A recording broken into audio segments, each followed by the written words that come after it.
शनिवारी दुपारी 1च्या सुमारास उरण शहरात तुफान पाऊस पडला। या पावसात शहरातील रस्त्यांना नदीचं स्वरूप प्राप्त झालं होतं।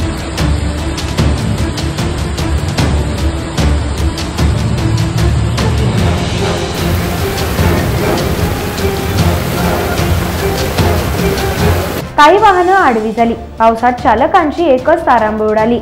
गटाराचं पाणी रस्त्याच्या बाजूला असलेल्या व्यावसायिकांच्या दुकानात उडाल्याने व्यावसायिकांनी नाराजीचा सूर व्यक्त केला। ही अशीच परिस्थिती राहिली तर पावसाळ्यातील महिन्यात उरणची अवस्था कशी असणार आहे, असा सवाल सध्या संतप्त नागरिक व्यक्त करत आहेत। उरण नगर परिषदेने ठोस उपाययोजना करण्यासाठी पुढाकार घ्यावा, अशी मागणी रहिवासी व्यक्त करत आहेत।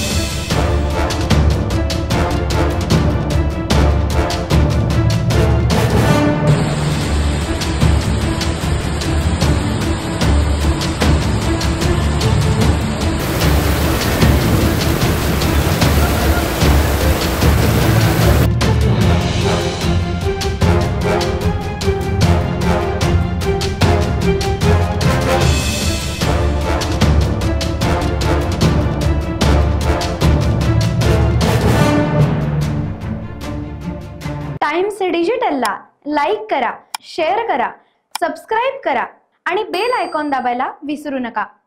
Times digital.